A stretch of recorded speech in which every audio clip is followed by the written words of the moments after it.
দেলোয়ার হোসেন সাঈদী এমন একজন মানুষকে যিনি পৃথিবীর বুকে 55টার বেশিও দেশে যিনি কোরআনের তাফসীর করেছেন, এমন একটা মানুষকে তোমরা রাজাকার বলেছ, তোমরা যুদ্ধাপরাধী বলে 1 নয় 2 নয় 13টি বছর তোমরা কারাগারে আবদ্ধ রেখেছিলে। আল্লাহর আসমান আরশ কেঁপে গিয়েছিল। কথা বলেন ঠিক কিনা? আল্লামা সাঈদী সেদিন বলেছিলেন যে আল্লাহ তাআলা ধরে ধরে ধরো, আল্লাহ যারে ধরে ধরলে কিন্তু আল্লাহ ছাড়ে না। আল্লাহ তাআলা এমন জোরে গাছের গোড়া ধরে বাংলার জনগণ তোমাদেরকে ঝাঁকি দিবে, মামু বাড়ি দিল্লি যা পড়বা, বাংলার জমিনে তোমাদের ঠাঁই হবে না। কথা বলেন ঠিক কিনা? কথাগুলা সব ব্রেনে আছে। জামাত শিবির রাজাকার এই মুহূর্তে বাংলা ছাড়, জামাত শিবির বাংলায় আছে, তোমরা নাই। কথা কন না কেন? ঠিক কিনা বলেন? আল্লামা সাঈদী তুমি মরনি, শহীদ হয়েছ তুমি এটাই জানি। সবাই আল্লামা সাঈদী তুমি মরনি, শহীদ হয়েছ তুমি এটাই জানি। কারাগারে কাটালে 13টি বছর, বাতিল কেঁপেছে তোমায় দেখে থর থর। ঠিক কিনা? তুমি তো ছিলে মোদের নয়নমণি, আল্লামা সাঈদী তুমি মরনি, শহীদ হয়েছ তুমি এটাই জানি। ঠিক কিনা জোরে বলে? যদি মালিক রে একবারে আল্লাহ ডাক দেন, কলিজার আবেগ উজাড় করে দিয়া, এমন হইতে পারে হাসরের কঠিন মুসিবতের সময় এই আল্লাহ আল্লাহ বলে ডাক দেওয়াটা আল্লাহর কাছে পছন্দ হওয়ার কারণে বান্দা আপনার আমার নামাজ বেকার হইতে পারে, রোজা বেকার হয়ে যাইতে পারে, হজ যাকাত সব কিছু বেকার হয়ে যাইতে পারে। এই যে আল্লাহ বইলা আল্লাহরে একবার ডাক দিছো, এই একবার আল্লাহ বইলা ডাক দেওয়ার কারণে আল্লাহ এই উসিলায় হাসরের ময়দানে বলবে, বান্দারে যা আমার জান্নাতে চলে যা। সুবহানাল্লাহ। তাইলে সবাই একবার মালিক রে আল্লাহ বইলা ডাক দেন আল্লাহ। আর জোরে কলিজার সবটুকু আবেগ মিশা ডাক দেন আল্লাহ।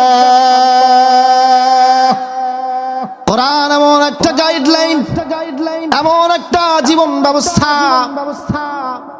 আল্লাহ তাআলা কোরআনকে আমাদের জীবন ব্যবস্থা করে পাঠালেন।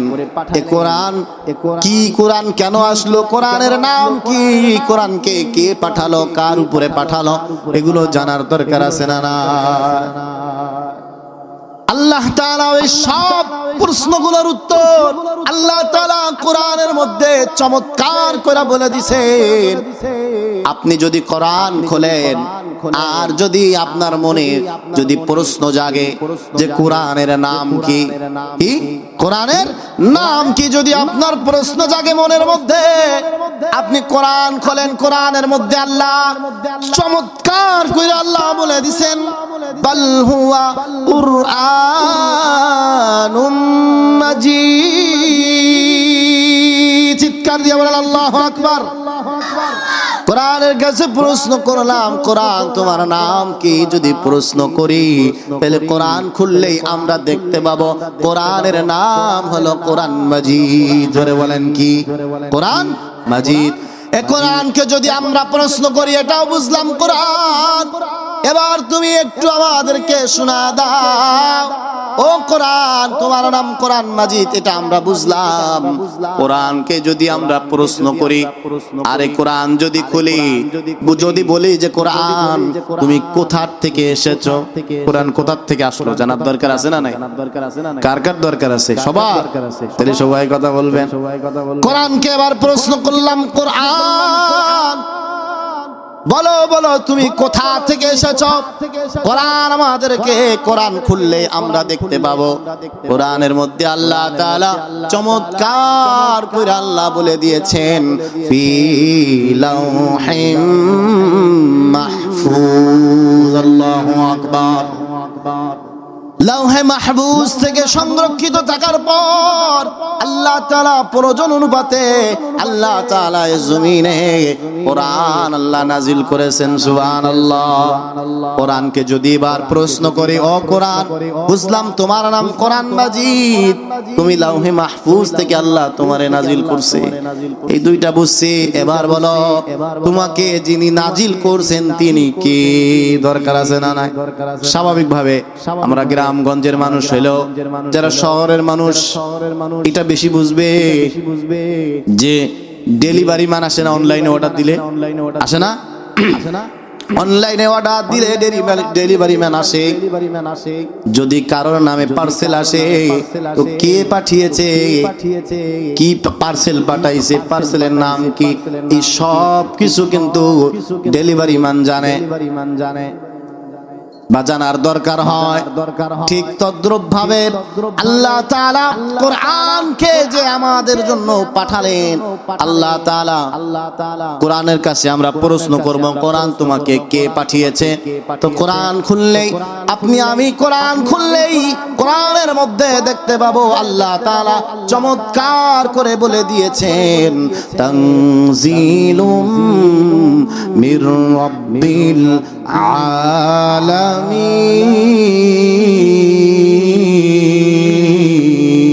আল্লাহু আকবার। বুঝলাম কোরআন তানজিলুম মির রাব্বিল আলামিন, তুমি বিশ্ব জাহানের প্রতিপালক আল্লাহ তাআলার পক্ষ থেকে তুমি নাজিল হয়েছো, এটাও বুঝলাম। তোমার নাম কোরআন মাজিদ, তুমি লাউহে মাহফুজ থেকে আল্লাহ তোমাকে প্রয়োজন অনুপাতে দুনিয়াতে নাজিল করেছে, আল্লাহ তোমাকে নাজিল করছে, এটাও বুঝলাম। কিন্তু তোমাকে যে নিয়ে আসছে সে কে? কোরআন তোমাকে যে নিয়ে আসছে সে কে এবং তুমি কার উপরে নাজিল হয়েছ? কোরআনকে প্রশ্ন করার পর আপনি কোরআন যখন খুলবেন তো কোরআনের মধ্যে আল্লাহ তাআলা চমৎকার করে বলে দিয়েছেন, তানজিলুম বিহি রূহুল আমিন। আল্লাহু আকবার বলেন। আল্লাহ তাআলা চমৎকার করে বলেছেন যে আমি রূহুল আমিন ফেরেশতা জিবরাইলের মাধ্যমে তানজিলুম মিন আলা রাহমাতাল লিল আলামিন। আল্লাহু আকবার বলে, আমি ফেরেশতা জিবরাইলের মাধ্যমে নবী মুহাম্মাদের উপরে আমি কোরআন নাজিল করেছি। বলেন সুবহানাল্লাহ। তাহলে কোরআন আল্লাহ তাআলা কেন নাজিল করেছেন, কোরআনের নাম কি এবং কে কোরআন নাজিল করছে, কে নিয়ে আসছে, আমরা মোটামুটি জানলাম। আমার আলোচনার যেহেতু সময় কম, রাত অনেক লম্বা হয়ে গিয়েছে, আমি মূল আলোচনায় ঢুকবো ইনশাআল্লাহ। সবাই বলে ইনশাআল্লাহ। আমার বাবাজিরা, তাহলে মনে আছে তো আমরা কোরআন থেকে কোরআনের কত নাম্বার সূরা থেকে আলোচনা শুনবো? এই যে প্যাচ লাগাইছে, একজন কয় 20, আর এদিক কয় 23। সবাই একমত হন, তারপরে আমি আলোচনা করব। কত নাম্বার সূরা? 23 নাম্বার সূরা, সূরাতুল মুমিনুন থেকে আমরা আলোচনা শুনবো। আজকে আমরা সূরা মুমিনুনের বা সূরা মুমিনের 1 থেকে নিয়ে 10 নম্বর আয়াত পর্যন্ত এর সংক্ষিপ্ত কিছু তাফসীর শুনবো ইনশাআল্লাহ। সবাই বলেন ইনশাআল্লাহ। 1 থেকে নিয়ে কত? 10। এই সূরার মধ্যে আয়াত আছে 118টা। কয়টা? আর এটা কয় নাম্বার সূরা? এই সূরাটা আল্লাহ তাআলা মক্কায় নাজিল করেছিলেন। কোথায়? মনে রাখতে হবে, কিন্তু মনে রাখতে হবে। আসেন আলোচনায় যায়। এই সূরার মূল আলোচনা হলো আল্লাহ তাআলা এই সূরার শুরুতে কারা মুমিন হবে তাদের গুণ বর্ণনা করেছেন 7টি। কয়টি? পরিপূর্ণ একজন মুমিন যদি হতে হয় তাহলে এই 7টা গুণ আপনার মধ্যে আমার মধ্যে বিদ্যমান থাকা লাগবে। কয় গুণ? সবাই বলেন, এখন আপনি আমি পরিপূর্ণ মুমিন কিনা, সবল কাম মুমিন কিনা, এটা বোঝার জন্য এই 7টা গুণ কি কি এটা আমাদের জানার দরকার আছে না না? আর জোরে আওয়াজ দিয়া কোন জানার দরকার আছে না নাই? কি আপনাদের খারাপ লাগতেছে? হ্যাঁ, চলবে কত সময়? সারা রাত না, ফজরের নামাজ পড়তে হবে না? আমাদের মিডিয়ার ভাই বলে সারা রাত। আল্লাহ তাআলা ওনার হায়াতের মধ্যে, ওনার জিন্দেগির মধ্যে আল্লাহ সুস্থতার সাথে দীর্ঘ হায়াত দারাজ করুক বলে না। সেই মাগুরা থেকে আসছে, কষ্ট করে। আল্লাহু আকবার। এখানে 3টা ক্যামেরা নাকি 2টা, একটা প্রজেক্টর দেখতে পাচ্ছি। যাই হোক, মিডিয়ার ভাই যারা আসছেন, আল্লাহ তাআলা সবাইকে নেক হায়াত এবং সুস্থতা দান করুক বলেন আমিন। এটাও দ্বীনের এক বড় খেদমত। মিডিয়া বর্তমান সময়, যেই সময়টা অপসংস্কৃতি, গান বাজনা, ঢোল তবলা, টিকটক, অশ্লীল ভিডিও যেই সময়টা চলতেছে, এই সময়টার মধ্যে তারা এই ইসলামিক লেকচার গুলো, বয়ান গুলো, এটা তারা রেকর্ড করে তারা ওই অপসংস্কৃতির রোধে ওখানে তারা দাঁড়াচ্ছে। আল্লাহ তাআলা তাদেরকে আরো শক্ত ভূমিকায় দাঁড়ানোর তৌফিক দান করুন বলেন আমিন। বিশেষ করে এখানে আছে প্রোগ্রাম টিভি এবং আরো একটা আছে দেশি ওয়াজ টিভি 24 মনে হয় সম্ভবত নাম। যাই হোক, মিডিয়ার ভাইরা যারা আসছেন, আপনাদের জন্য শুভকামনা। আল্লাহ তাআলা আপনাদেরকে ইখলাসের সাথে দ্বীনের খেদমত করার তৌফিক দান করুন বলেন আমিন। আমার বাবাজিরা, তাইলে বলতেছিলাম কোরআন শুনতে ভালো লাগে না? ভালো লাগতেছে? কারণ ভালো লাগা লাগবে। কোরআন এমন একটা কিতাব, পৃথিবীর সমস্ত ইহুদি আর খ্রিস্টান, নাসারা, বৌদ্ধ যত ধর্ম আছে, সব ধর্মের মানুষ চায় এই কোরআন পৃথিবীর মানচিত্র থেকে মুছে দিতে। কথা বলেন ঠিক কিনা? কিন্তু কেউ পারছে? আজ পর্যন্ত কোরআনের একটা হরফও কেউ পরিবর্তন করতে পারবে বলে আশা করেন? কখনো না, কিয়ামত পর্যন্ত না। পৃথিবীর সব মানুষ যদি চেষ্টা করে, তবু আল্লাহর কোরআনের বিন্দু মাত্র ক্ষতি করতে পারবে না। ঠিক কিনা বলেন? মাঝে মাঝে নাস্তিক মুরতাদরা আমাদের কলিজায় আঘাত দেওয়ার জন্য আপনারা সোশ্যাল মিডিয়ার যুগ দেখে থাকবেন। কোরআনকে পায়ের নিচে নিয়ে লাথি দেয়, কোরআনকে বাথরুমের প্যানের মধ্যে ফেলে। মুসলমানদের হৃদয়ে রক্তক্ষরণ করার জন্য আমাদের হৃদয়ে রক্তক্ষরণ হয় ঠিক, তবে আমরা এটাও বিশ্বাস করি এ কোরআন এমন এক কিতাব, কেউ পৃথিবীর মানচিত্র থেকে কোরআনকে মুছে দিতে পারবে না। ঠিক কিনা বলেন? যদি আগুন লেগে ধ্বংস হয়, ধ্বংস হয়ে যায়। যদি আগুন লেগে ধ্বংস হয়ে যায় পৃথিবীর সব বইয়ের দোকান, তবু বিশ্ব থেকে হারাবে না পবিত্র কোরআন। ঠিক কিনা? আওয়াজ দিয়া বলেন। যদি আগুন লেগে ধ্বংস হয়ে যায় পৃথিবীর সব বইয়ের দোকান, তবু বিশ্ব থেকে হারাবে না পবিত্র কোরআন, তবু বিশ্ব থেকে হারাবে না পবিত্র কোরআন। করবে কেমন করে কোরআন ধ্বংস? আগুনের তেজে আছে বিশ্ব ভরা অগণিত কোরআন হাফেজ। ঠিক কিনা? জোরে আওয়াজ দিয়ে কর। করবে কেমন করে কোরআন ধ্বংস? আগুনের তেজে আছে বিশ্বে ভরা অগণিত কোরআন হাফেজ। তারা সাফিয়ে আসমানি গ্রন্থ, সাফিয়ে আসমানি গ্রন্থ বাঁচাবে কোরআনের মান, তাই বিশ্ব থেকে হারাবে না পবিত্র কোরআন, তাই বিশ্ব থেকে হারাবে না পবিত্র কোরআন। ঠিক কিনা জোরে আওয়াজ দিয়া কন। দেখো পাকিস্তানের জিয়া মরলো বিমান দুর্ঘটনায়। পাকিস্তানের এক প্রেসিডেন্ট জিয়া ছিল, এই বিমান দুর্ঘটনায় মারা গিয়েছিল। যেই বিমানের মধ্যে সে ছিল, ওই বিমান পুরে সারখার হয়ে গিয়েছিল, ছাই হয়ে গিয়েছিল।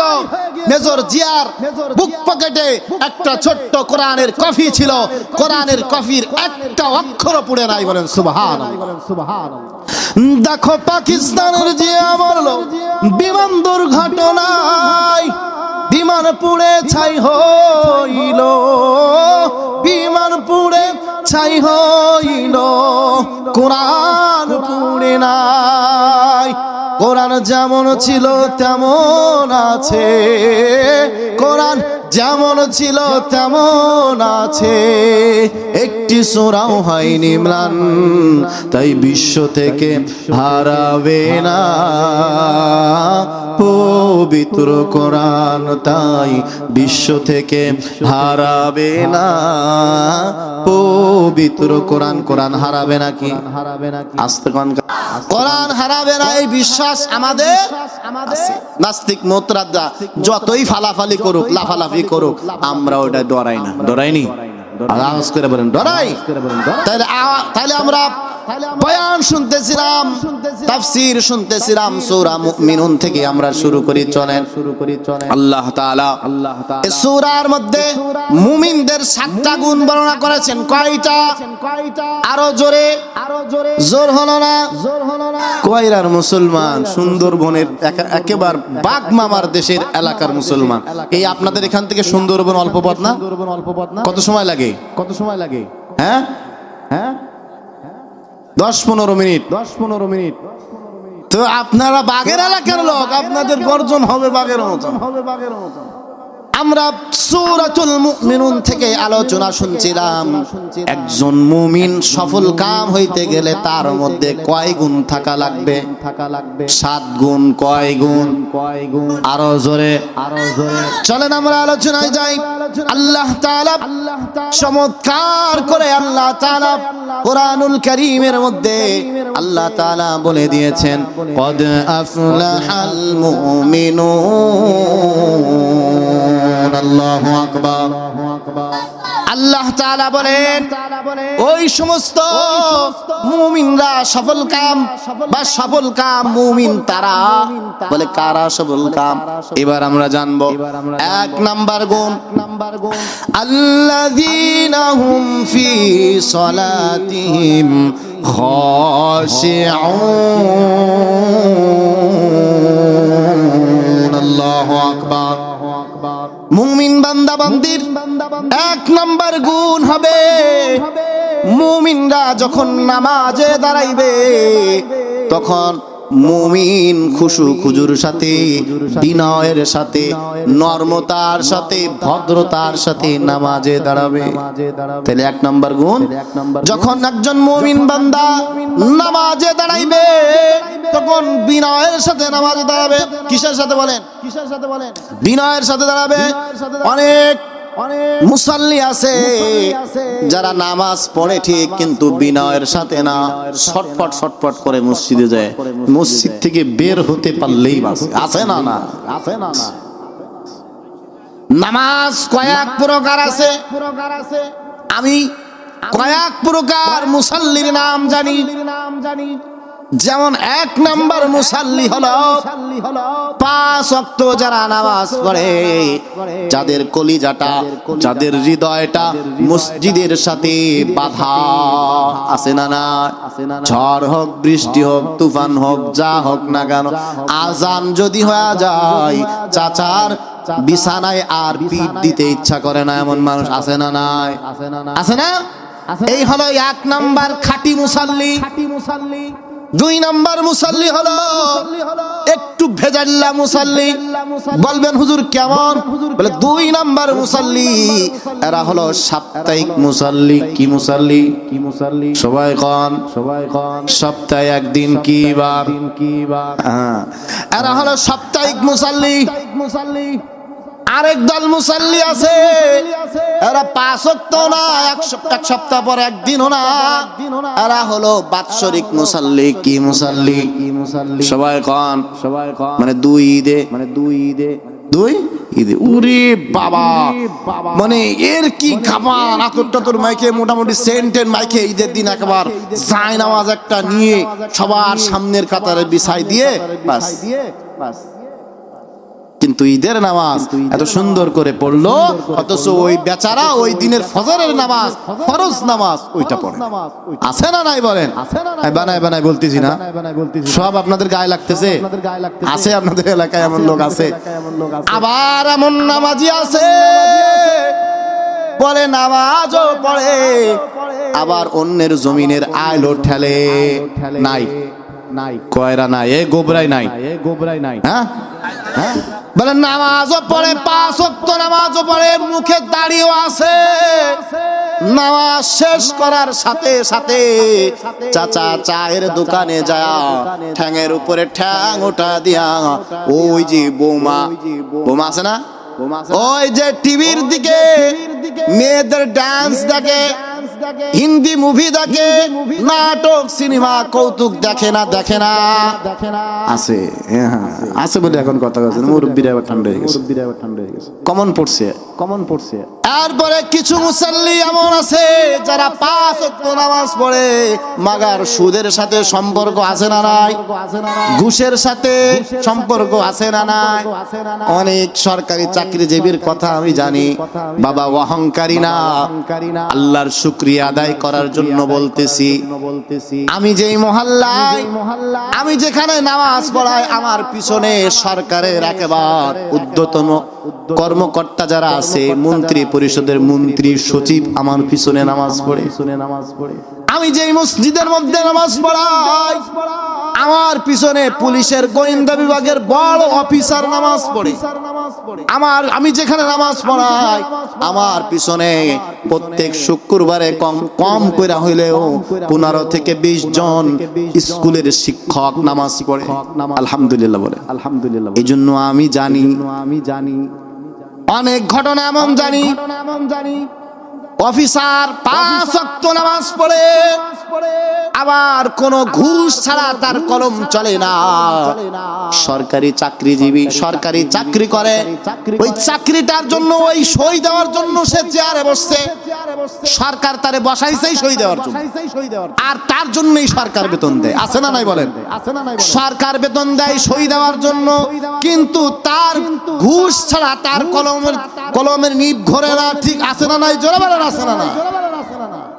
আপনি যাবেন একটা দরকারে পড়ে, সই লাগবে, সন্তানের চাকরির জন্য যাবেন, ওই একটা সই যতক্ষণ পর্যন্ত আপনি টেবিলের নিচ দিয়া ঘুষ না দিবেন সই দেবে না। আছে না না? আবার এমন মানুষ আছে বলে ঘুষের টাকা যখন বান্ডেল দেয়, পকেটে দাও, কোথায় দাও, পকেটে দাও, আমি ধরি না, হাতে ছুঁই না, পকেটে দাও। আমি 5 ওয়াক্ত নামাজ পড়ি, আমি এই টাকা হাত দিয়ে ছুঁই না, পকেটে দাও। কোথায় দাও? আছে না নাই? বানাই বলতেছি না, নাই? অনেক আছে এরকম, অনেক অফিসারের, সরকারি কর্মজীবী, চাকরিজীবী, তাদের খবর আমার কাছে আছে। আমার বাপ জানেরা, এই জন্য যেই কথা বলতেছিলাম, শুধু নামাজ পড়লে হবে না, অন্তর ঠিক করতে হবে। আর এই অন্তরটা ঠিক করার জন্য নামাজ পড়তে হবে। আল্লাহ তাআলা কোরআনের আরেক জায়গায় বলেন, ইন্নাস সালাতা তানহা আনিল ফাহশাই ওয়াল মুনকার। আল্লাহু আকবার বলেন, আরো আসতে বলেন আল্লাহু আকবার। আমার বাবাজিরা, আল্লাহ তাআলা কোরআনের মধ্যে বলেন, ইন্নাস সালাতা, নিশ্চয়ই নামাজ, তানহা আনিল ফাহশাই ওয়াল মুনকার, ফায়সা কাজ থেকে, গর্হিত কাজ থেকে, মন্দ কাজ থেকে আল্লাহ তাআলা এই নামাজের মাধ্যমে নামাজকে ফায়সা কাজ থেকে ফিরায়। তাহলে একটু আগে আমি বললাম যে চাচা নামাজও পড়ে, ঘুষও খায়, সুদও খায়, অন্যের জমিনের আইলো ঠেলে, তাইলে আবার আল্লাহ কোরআনের মধ্যে বলছে নামাজ গুনাহ থেকে ফিরায়। তাইলে এই চাচার নামাজ যে গুনাহ থেকে ফিরাইলো না, এখন আল্লাহর কথার মধ্যে ভেজাল আছে কোরআনের মধ্যে, নাকি যে নামাজ পড়তেছে ওর নামাজে ভেজাল আছে? কোনটা? সবাই আওয়াজ দিয়া কয় না আল্লাহর কোরআন সত্য। যেই নামাজ আল্লাহ পড়তে বলছে ওই নামাজ আপনি আমি পড়তে পারি না। আপনি আমি নামাজ পড়ি, মন থাকে ব্যবসায়ী, নামাজ পড়ি দোকানদার, মন থাকে দোকানে, নামাজ পড়ি কৃষক, মন থাকে জমিনে, নামাজ পড়ি মন থেকে বাড়ি বিবির কাছে, বউয়ের কাছে, আছে না নাই? জোরে কর। এই জন্য আপনি আমি নামাজও পড়ি আবার গুনাহও করি। আপনার নামাজ আমার নামাজ গুনাহ থেকে ফিরায় না। যদি নামাজের মতন হয়, তাহলে একটা ডাকাত, একজন বদমাশ, একটা গাঁজাখোর, একটা হিরঞ্চি ওরে 5 ওয়াক্ত নামাজে লাগা দেন। নামাজ পড়তে পড়তে পড়তে পড়তে এমন এক সময় এসে যাবে, দেখবেন ও আল্লাহর বান্দা এমন হয়ে গেছে যে সমস্ত গুনার কাজগুলো ছেড়ে দিছে। আছে না না? অনেক কারগুজারি আছে। আমার মসজিদের একটা যুবক মুসাল্লির ঘটনা বলি। হায় রে হায়, আমি জীবনে কোনোদিন এইরকম পাগলা আল্লাহ ভক্ত এইরকম মুসাল্লি আমি পাই। যুবক মানুষ, টাটকা যুবক, নাম মুহতাসিম বিল্লাহ। এই আল্লাহর বান্দা এত পরিমাণ নামাজের মধ্যে, তারে যখন যাই মসজিদে গেলেই মসজিদে পাই, হয়তো নামাজ পড়তেছে, নালে বসে বসে তাসবিহ টিপতেছে। কি মনে করছেন বয়স 40? কথা কয় না, বয়স 40? বয়স মাত্র 22-23 বছর। তার কয় বছর? 22-23 বছরের টাটকা যুবক। এই জন্য আমার যুবক ভাইরা, আমার বৃদ্ধ বাবাজিরা, নামাজের মধ্যে বিনয়ী হবেন তো? হবেন। নামাজের মধ্যে ধীর স্থির ভাবে রুকুগুলো, সেজদাগুলো সুন্দর করে দিবেন। পারা যাবে ইনশাআল্লাহ? আচ্ছা আচ্ছা, ঠিক আছে। যাই হোক, আমি মাত্র কেবল একটা পয়েন্ট শুরু করছিলাম। যদি ইনশাআল্লাহ আবার দেখা হয়, এই জনপদে আসি, কয়রায় যদি আবার আসি, তো ইনশাআল্লাহ আপনাদের সাথে দেখা হবে তো ইনশাআল্লাহ? হ্যাঁ, আলোচনা ভালো লাগছে কি? আরো 1 ঘন্টা আলোচনা করলে আপনারা থাকতেন না? কিন্তু আমাদের হুজুর চলে আসছে ইনশাআল্লাহ, রাত বেশি গভীর করা যাবে না। এখন গজল বয়ানের ভিতরে গজল গাওয়া খুব কমায় দিছি। একটা সময় খুব গজল গাইতাম, এখন গজল গাওয়া কমায় দিছি। কারণ কিছু মানুষ তো থাকে সব সময় ভুল খোঁজার জন্য। এরা সমালোচনা করে যে ওরে নিয়ে আইছে কীর্তি, ও বয়ান ট্যান কিছু করতে পারে না, কোরআন হাদিস কিছু বলে না, শুধু খালি গজল গায়। খালি কি কয়? গজল গায়। আচ্ছা, আমি যে এত সময় ধরে কথা বলছি, বলেন তো কোরআন ছাড়া একটা কথা বলছি? একটা কথা বানাই বলছি আমি? বলেন, বলছি? কোরআন থেকে বলছি না সব? এই জন্য এখন গজলের মানে বয়ানের ভিতর গজল কমাই দিচ্ছে। যাই হোক, আপনাদের রিকোয়েস্ট যেহেতু আছে, তাহলে একটা গজল গাই। বলেন আপনারা কি গজল শুনবেন? নরম না গরম? গরম। এমনি তো গরম লাগতেছে।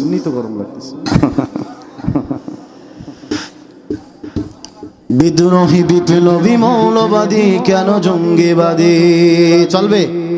বিদ্রোহী বিপ্লবী মৌলবাদী কেন জঙ্গিবাদী?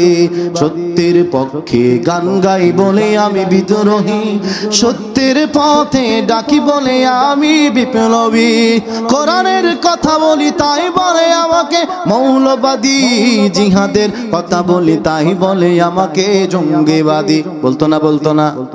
একটা সময় ছিল না? জঙ্গিবাদী, মৌলবাদী, রাজাকার বলে নাই? জামাত শিবির কি রাজাকার? এই মুহূর্তে বাংলা সার স্লোগান গুলা এখনো মাথায় আছে, ব্রেনে আছে। আল্লাহ আসমানে একজন আছে, সেও সব দেখে, আলেম ওলামাদের উপরে কি পরিমাণ জুলুম করছো। কোরআনের পাখি আল্লামা দেলোয়ার হোসেন সাঈদী যে এই স্টেজগুলোর জন্ম দিয়েছে, ঠিক কি না? আওয়াজ করে বলেন।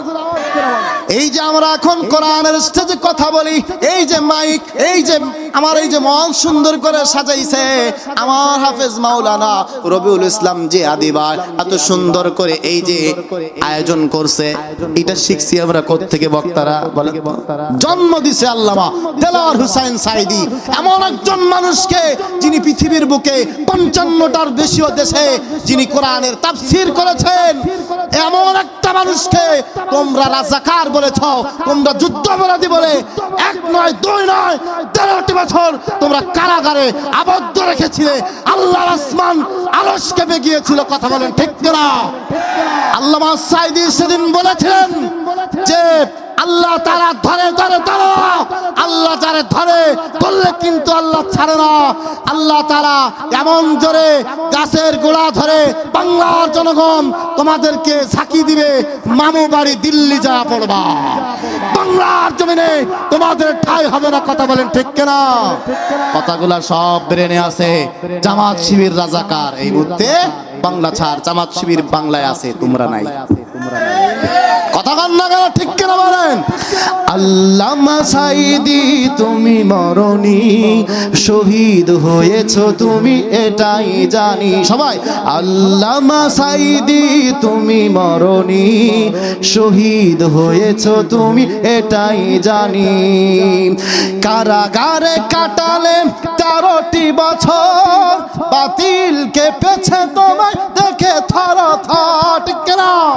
তুমি তো ছিলে মোদের নয়নমণি, আল্লামা সাঈদী তুমি মরনি, শহীদ হয়েছো তুমি এটাই জানি। ঠিক কিনা? জোরে বলে।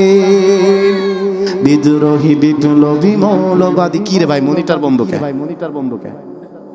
কি করেন আপনি? যেই গজল গাই সেই আপনি ওই আমার গলায় তো আপনি শেষ করে দিচ্ছেন। এই মিডিয়ার ভাই আছে, কালকে আলোচনা করছি, একেবারে কত সুন্দর স্টেজে নামছি, একেবারে ভালো গলা নিয়ে উঠছি, ভালো গলা নামছি। আপনি ভালো গলা নিয়ে উঠছি, আমার গলা ভেঙে দিচ্ছেন। কালকে আলোচনা করবো কিভাবে বলেন? কষ্ট পাইতেছেন? মিডিয়া ভালো, ভালো আছে, সাউন্ড সিস্টেম ভালো আছে, জাকির সাউন্ড কয়রা বড় বাড়ি বাজার, মাশাআল্লাহ খুব ভালো সাউন্ড দিছে এত সময়, কিন্তু এই শেষের দিকে একটু ভাই মিক্সারে ঝামেলা করে দিচ্ছে। যাই হোক, আর লম্বা না করি, গজল হুজুর শোনাবেন ইনশাআল্লাহ। বিদ্রোহী বিপ্লবী মৌলবাদী কেন জঙ্গিবাদী, বিদ্রোহী বিপ্লবী মৌলবাদী কেন জঙ্গিবাদী। সত্যের পক্ষে গান গাই বলে আমি বিদ্রোহী, সত্যের পথে ডাকি বলে আমি বিপ্লবী। কোরআনের কথা বলি তাই বলে আমাকে মৌলবাদী, জিহাদের কথা বলি তাই বলে আমাকে জঙ্গিবাদী। বিদ্রোহী বিপ্লবী মৌলবাদী কেন জঙ্গিবাদী, বিদ্রোহী বিপ্লবী মৌলবাদী কেন জঙ্গিবাদী। জন্মের পরে কানে আযান কি দেয়নি, তুমি মৌলবাদী ছাড়া হওনি। ঠিক কিনা যারা বলেন? জন্মের পরে কানে আযান কি দেয়নি, তুমি মৌলবাদী ছাড়া হওনি। আবার মরণের পরে জানাজা পড়াবে, মরণের পরে জানাজা কারা পড়বে? টাইয়ালারা, প্যান্ট-শার্টওয়ালারা, দাড়ি চাচারা, নাকি এই হুজুররাই? না, ঠিক না? মরণের পরে জানাজা পড়াবে, তখন কোথায় পালিয়ে যাবে? বিদ্রোহী বিদ্রোহী বিপ্লবী মৌলবাদী কেন জঙ্গিবাদী।